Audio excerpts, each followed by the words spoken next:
Hello friends, welcome to solar ज्ञान and आरी news channel.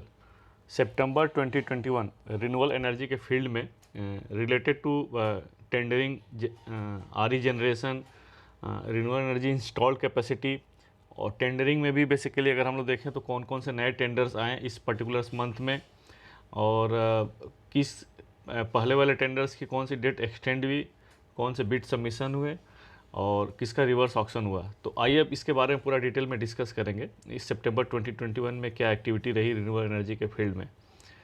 तो अब कौन कौन से नए टेंडर हुए इशूड हुए सितंबर 2021 में, तो आइए अब देखते हैं। तो जो फर्स्ट टेंडर है बेसिकली 1000 मेगावाट का सोलर ईपीसी मोड में पैन इंडिया बेसिस पर एनएचपीसी ने निकाला था ये, और इसकी जो लास्ट डेट है बिड सबमिशन की है 9 नवंबर 2021 है। और मैं थोड़ा सा आपको यहाँ पर अपडेट कर दूँ। बेसिकली जो जैसे एनएचपीसी, एनटीपीसी, सेकी या और भी जो सेंट्रल पब्लिक सेक्टर अंडरटेकिंग होते हैं या स्टेट पीएसयूज होते हैं, ये दो टाइप से टेंडर्स निकलता है। एक तो डेवलपर मोड में बोलते हैं और एक ईपीसी मोड बोलते हैं। तो यहाँ पर ईपीसी मोड में मतलब ये होता है कि ये जो प्रोजेक्ट्स जो हैं ये सीपीएसयूज खुद ही ओन करेंगे, और इस टाइप के टेंडर निकालने के लिए आइदर या तो डायरेक्ट एमओयू रूट में किसी स्टेट से उनका एग्रीमेंट हो गया है, या किसी डेवलपर मोड में कहीं पे इन्होंने टैरिफ बेस्ड बिडिंग इन्होंने जीती है और उसको उस बिडिंग उस प्रोजेक्ट को एग्जीक्यूट करने के लिए ईपीसी मोड्स में निकालते हैं। तो ये एनएचपीसी ने ईपीसी मोड में 1000 मेगावाट का निकाला था आपका पैन इंडिया बेसिस पे। नेक्स्ट है एनटीपीसी का जो है 500 मेगावाट का विंड में है, ये भी पैन इंडिया बेसिस पर निकला हुआ है ये, और इसकी भी जो डेट है बिड सबमिशन की 19 अक्टूबर 2021 है। नेक्स्ट है 200 मेगावाट का यूपी नेडा ने, यूपी की एक एजेंसी है, रिन्यूएबल एनर्जी एजेंसी है यूपी नेडा, उसने 200 मेगावाट का टेंडर निकाला है। और ये जो टेंडर है बेसिकली ये जो प्रोजेक्ट्स आएंगे, एक सोलर पार्क है यूपी में 440 मेगावाट का, और ये जो सोलर पार्क है ministry of new and renewable energy के सोलर पार्क की स्कीम के अंतर्गत ये सैंक्शन किए हुए हैं। तो इस पार्क में अगर 440 मेगावाट का जो पार्क है इसमें 165 मेगावाट ऑलरेडी प्रोजेक्ट्स लग गए हैं और 75 मेगावाट इसमें अवार्ड हो चुका है। जो बैलेंस कैपेसिटी है उस बैलेंस कैपेसिटी के लिए 200 मेगावाट का यूपी नेडा ने टेंडर निकाला है।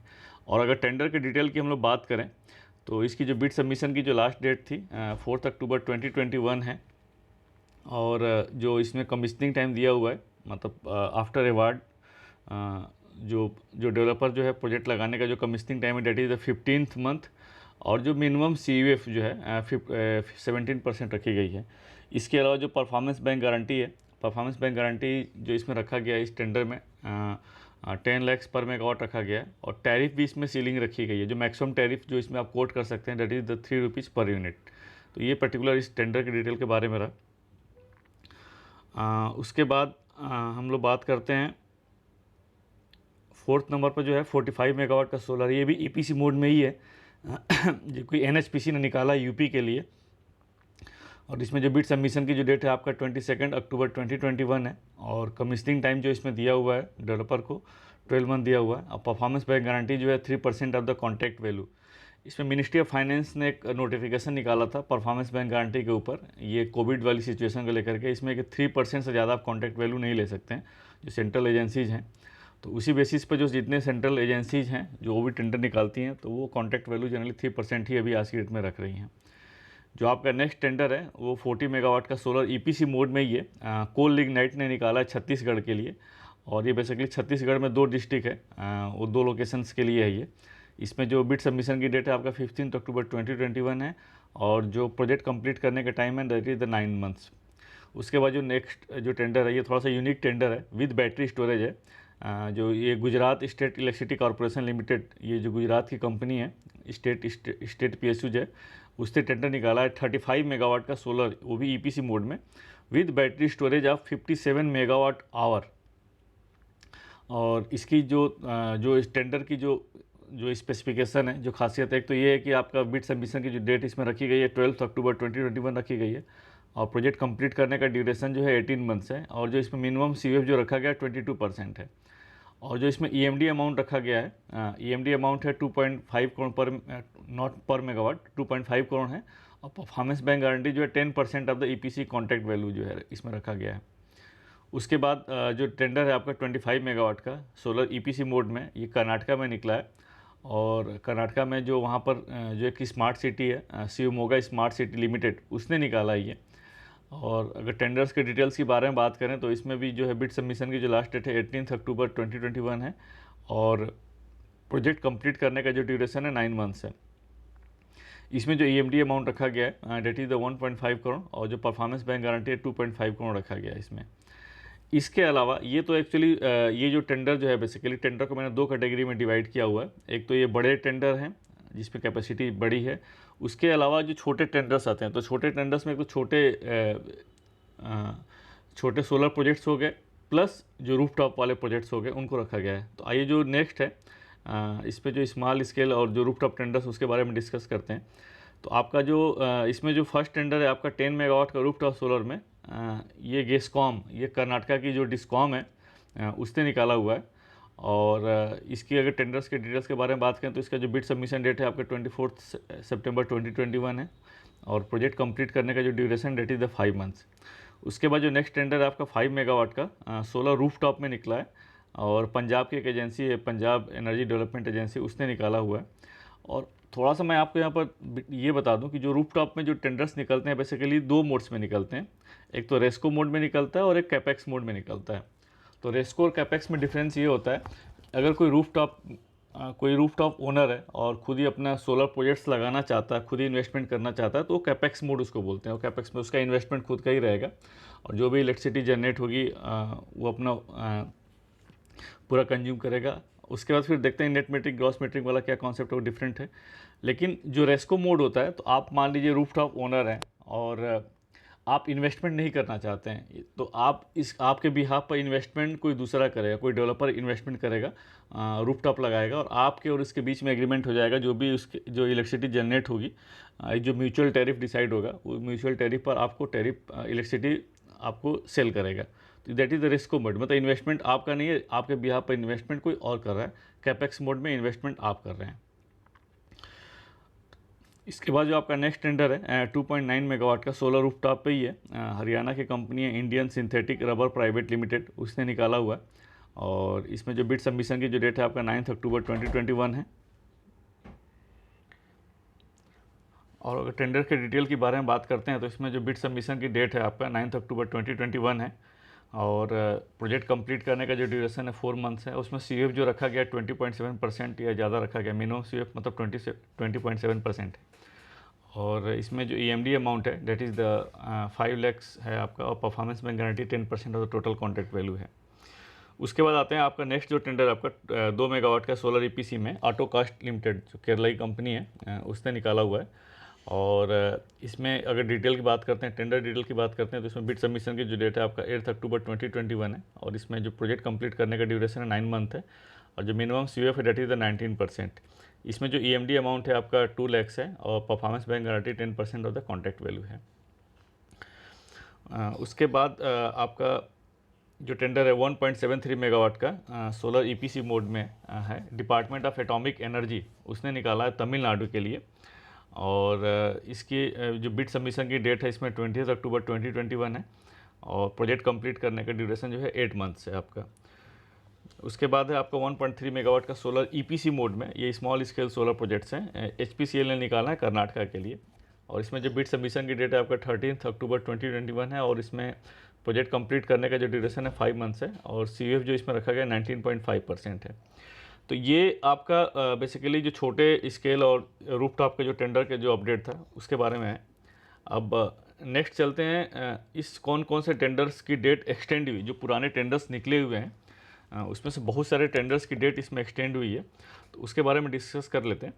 तो जो फर्स्ट टेंडर है सेकी का, सेकी ने 1200 मेगावाट का निकाला था सोलर ISTS 10, ये कर्नाटका के लिए निकाला था। और ये बेसिकली कर्नाटका में 2 डिस्ट्रिक्ट है उसके लिए निकाला था, 600 मेगावाट और 600 मेगावाट के लिए।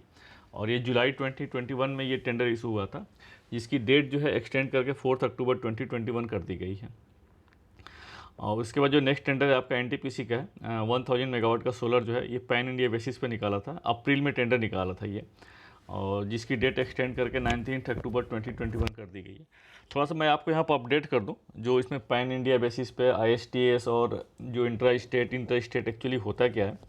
आजकल जो सेंट्रल गवर्नमेंट की जो एजेंसी हैं, मेनली जैसे NTPC, NHPC, सेकी, ये सब जो एजेंसीज़ हैं, ये जो टेंडर निकालती हैं, तो टेंडर आजकल इनके जो टेंडर में मैक्सिमम जो होते हैं ये पैन इंडिया बेसिस, ये ISTS प्रोजेक्ट्स बोलते हैं। इसमें मतलब डेवलपर अपने सोलर प्रोजेक्ट्स को, मतलब स्पेसिफिक इसमें स्टेट्स नहीं दिया जाता है, इसमें डेवलपर की रिस्पॉन्सिबिलिटी होती है कि वो अपने कन्वीनियंट के हिसाब से कहीं भी प्रोजेक्ट्स लगा सकता है। उसकी जो कनेक्टिविटी होगी वो कनेक्टिविटी ISTS जो पावर ग्रिड या CTU के जो सब स्टेशंस हैं, कनेक्टिविटी वहाँ पर होगी, सो दैट कि इस इलेक्ट्रिसिटी को, इस पावर को कहीं भी इंडिया में कहीं किसी भी स्टेट्स में ले जाया जा सकता है। उसका रीज़न ये है कि इसमें पहले क्या था कि जो चार्जेज लगते थे, ISTS चार्जेज लगते थे, चार्जेज एंड लॉसेस जो होता था वो वेव्ड ऑफ था। लेकिन अभी आज के डेट में थोड़ा सा इसमें चेंज कर दिया गया। अब इसमें ISTS चार्जेज वेव्ड ऑफ हैं, बट जो लॉसेस हैं वो वेव्ड ऑफ नहीं है।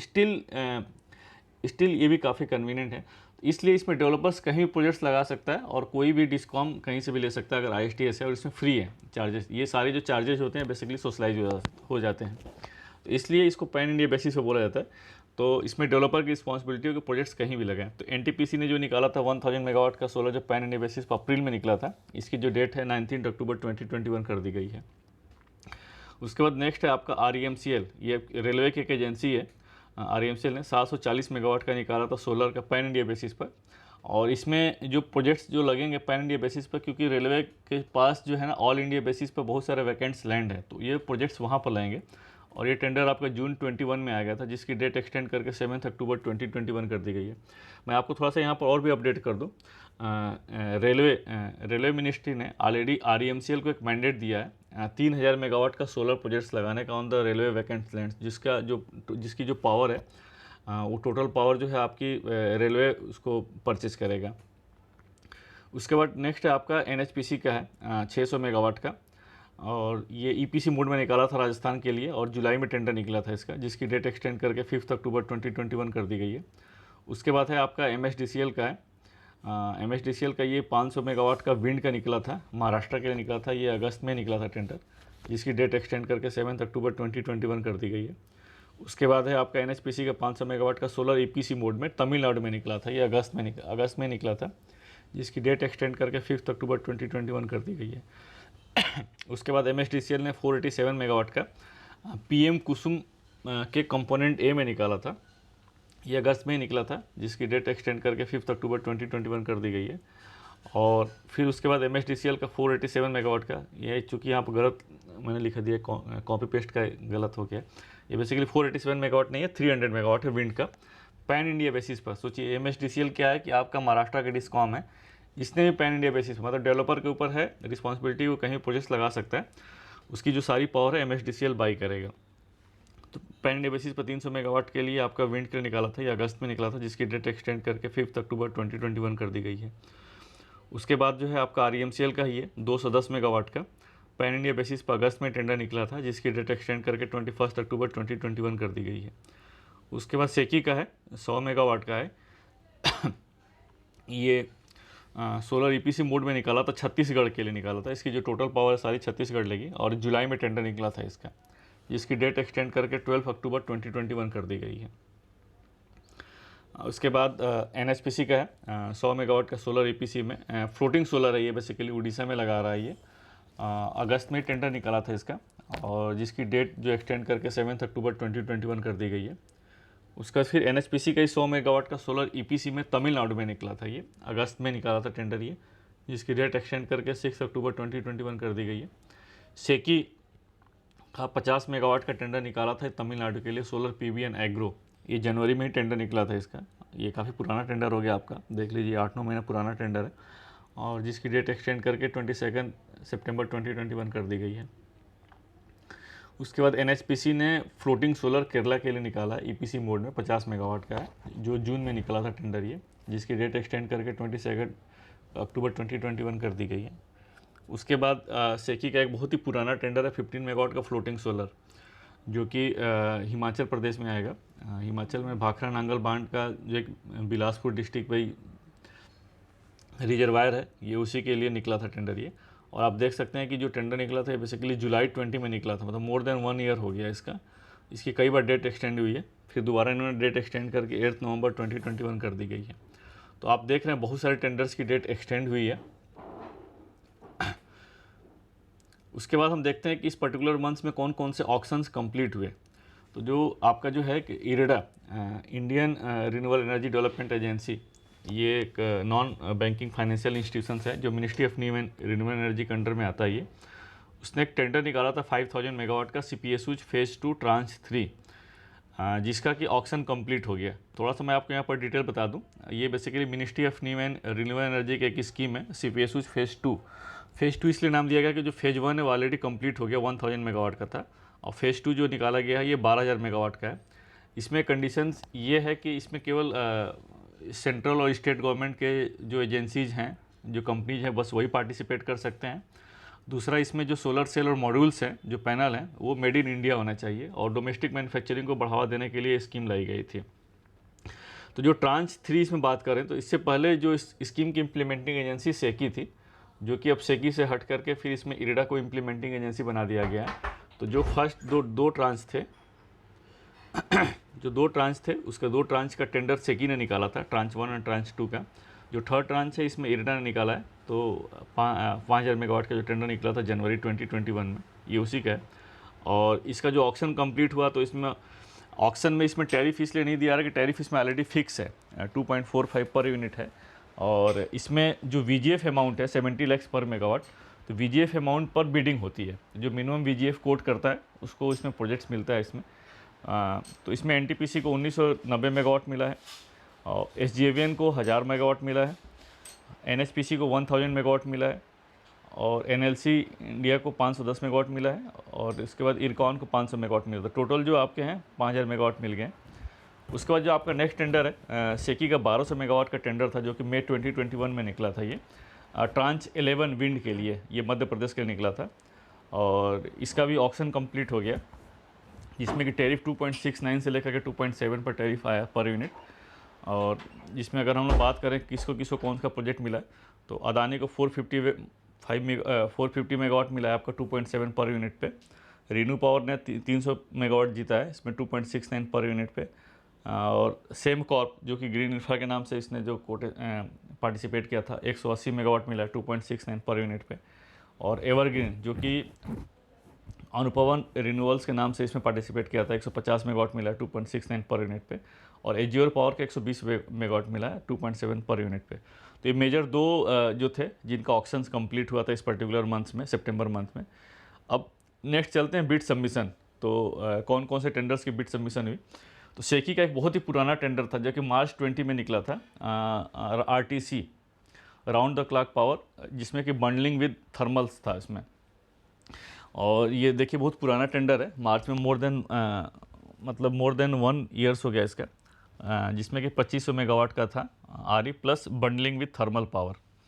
और इसमें बिड सबमिशन हो गई है, और इसमें देखें कि सारी बड़ी कंपनियों ने इसमें बिड सबमिट की है, जिसमें कि अदानी ने किया है, टोटल कैपेसिटी का किया है 2500 मेगावाट का, ग्रीनको ने 1000 megawatt, power industry 850 megawatt, JSW 600 megawatt, ReNew Power 600 megawatt, Sembcorp 300 megawatt, Avaada 300 megawatt, Hindustan Power 250 megawatt. इन सब कंपनियों ने सबमिट किया है। उसके बाद जो आपका नेक्स्ट टेंडर है आपका इरेडा का था। तो ये बेसिकली जो इरेडा का जो टेंडर है, ये टेंडर सोलर प्रोजेक्ट्स के लिए नहीं था। ये सोलर मैन्युफैक्चरिंग को सेटअप करने के लिए ये टेंडर निकाला गया था। और इसमें ministry of new and renewable energy ने आत्मनिर्भर अभियान के अंतर्गत एक PLI स्कीम निकाली थी, प्रोडक्शन लिंक्ड इंसेंटिव स्कीम। उस PLI स्कीम में इरेडा ने टेंडर निकाला था, और इसमें 2-3 मेजर क्राइटेरिया थे इसमें। एक तो ये कि मिनिमम कैपेसिटी जो मैन्युफैक्चरिंग होनी चाहिए 1000 मेगावाट होना चाहिए, और उसमें 4 स्टेजेस दिया गया था, polysilicon to module, wafer to module, और उसके बाद सेल टू मॉड्यूल। तो इस स्टेजेज में थे। और इसमें जो मैक्सिमम कैपेसिटी किसी को मिल सकती है वो था 4000 मेगावाट। और इसमें नंबरिंग पे था कि आप ज़्यादा कैपेसिटी करेंगे तो आपको ज़्यादा नंबर मिलेगा मैन्युफैक्चरिंग कैपेसिटी, और ज़्यादा इंटीग्रेशन करेंगे तो उसमें ज़्यादा नंबर मिलेगा। तो बहुत अच्छा रिस्पांस आया इसमें। 54.8 गीगावाट के बिट्स इसमें सबमिट हुई है इरेडा का, और काफ़ी अच्छा रिस्पांस इसको हम लोग बोल सकते हैं। आप इस पर पूरा डिटेल मैंने एक इरेडा के इस टेंडरिंग में पहला स्कीम पर आप मेरे चैनल पर जा कर के आप देख सकते हैं। काफ़ी डिटेल मैंने वीडियो बनाया टेंडरिंग के लिए और काफ़ी अच्छा आप इसको देख सकते हैं। अब हम बात करते हैं इस पर्टिकुलर मंथ में। तो अगर एक्चुअली सितंबर का डेटा मिल नहीं पाता है, क्योंकि सितंबर का डेटा हमें जाके बाद में मिलता है, तो हम लोग एक मंथ पुराना भी बताते हैं जो कैपेसिटी कमीशन हुई। तो अगस्त का जो रिन्यूएबल एनर्जी के फील्ड में काफ़ी इंपॉर्टेंट रोल रहा, इसलिए कि इसमें टोटल जो आरी कैपेसिटी थी 100 गीगावाट, मतलब 1 लाख मेगावाट को क्रॉस कर गया इस अगस्त मंथ में, और काफ़ी बड़ा अचीवमेंट रहा। तो अगर हम बात करते हैं पर्टिकुलर कौन से आरी सोर्सेज के थ्रू कितनी कैपेसिटी अगस्त हुई, तो आप इसमें देखते हैं 2 कॉलम है। एक तो इस पर्टिकुलर मंथ में कितनी कैपेसिटी हुई और क्यूमुलेटिव कैपेसिटी। तो जो पर्टिकुलर मंथ में हम अगस्त में दें उसमें जो कैपेसिटी है मेगावाट टर्म्स में, इसलिए कंफ्यूज नहीं होना है। और जो दूसरा जो क्यूमुलेटिव फिगर है डेट इज़ द गीगावाट है वो। तो 1000 megawatt 1000 megawatt is equal to 1 gigawatt. तो सोलर जो है आप अगस्त में आपका 1671 मेगावाट कैपेसिटी लगा सोलर का, जिसको मिला करके जो टोटल क्यूमुलेटिव कैपेसिटी थी वो आपकी 45.611 गीगावाट हो गई, जिसका टोटल आरई का 45.3% शेयर हो गया। विंड का 103 मेगावाट लगा, जिसको मिला करके आपका टोटल क्यूमुलेटिव कैपेसिटी आपकी 39.691 गीगावाट हो गई, जो कि टोटल आरई शेयर का 39.4% है। Small hydro power plant 17 megawatt ही लगा, और जिसको मिला करके टोटल जो क्यूमुलेटिव कैपेसिटी आपकी 4.807 गीगावाट हो गए, जो टोटल आरई का 4.7% है। और बायो ये 13 मेगावाट लगा, जो कि टोटल इसको मिला करके क्यूमुलेटिव कैपेसिटी 10.572 गीगावाट होगी, जो टोटल आरई का 10.5% शेयर रहा। तो आप देख सकते हैं टोटल कैपेसिटी जो है 100 गीगावाट को क्रॉस कर गई, और टोटल क्यूमुलेटिव कैपेसिटी 100.683 गीगावाट होगी रिन्यूएबल एनर्जी का। थोड़ा सा मैं आपको यहाँ पर और भी अपडेट कर दूँ, इसमें जो रिन्यूएबल एनर्जी के जो हम लोग बात कर रहे हैं, तो इसमें इस लार्ज हाइड्रो को इंक्लूड नहीं किया गया। लार्ज हाइड्रो को अगर इंक्लूड करेंगे तो ये हमारी कैपेसिटी 149 गीगावाट के बराबर, क्योंकि हमारी जो hydro capacity large hydro capacity ये 47-48 गीगावाट के आसपास है। तो उसको इसमें इंक्लूड अभी नहीं किया गया, लेकिन अदरवाइज रिन्यूएबल एनर्जी में लार्ज हाइड्रो को भी कंसीडर किया जाता है। मिनिस्ट्री ऑफ पावर ने एक नोटिफिकेशन निकाल करके लार्ज हाइड्रो को भी रिन्यूएबल एनर्जी का पार्ट मान लिया है।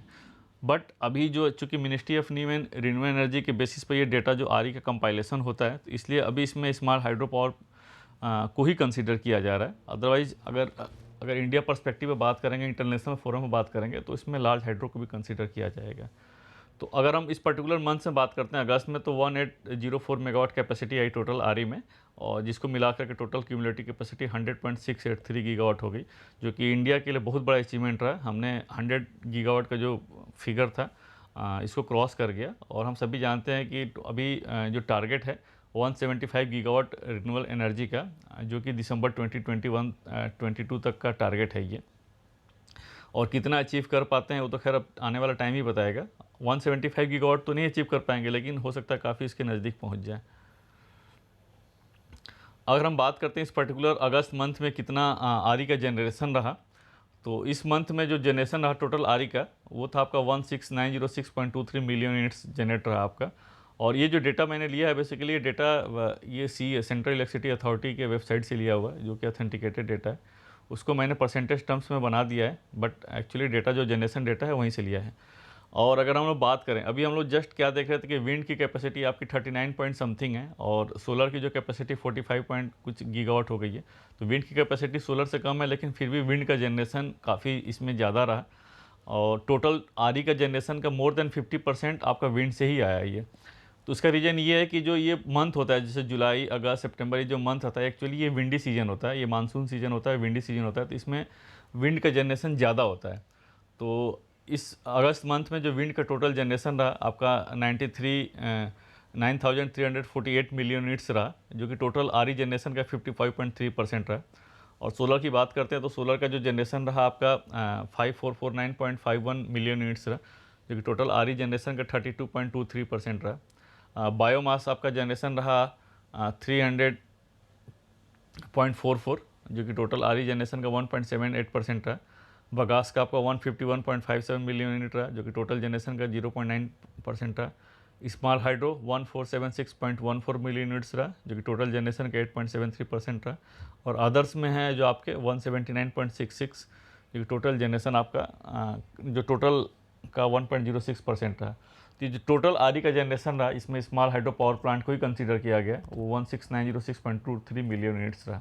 अगर लार्ज हाइड्रो को करेंगे तो कैपेसिटी हमारी काफ़ी बढ़ जाएगी। अब टोटल आरई और अदर सोर्सेज को मिला करके टोटल कितनी इंस्टॉल कैपेसिटी रही एज ऑन 31 अगस्त 2021, ये भी एज पर CEA डेटा है।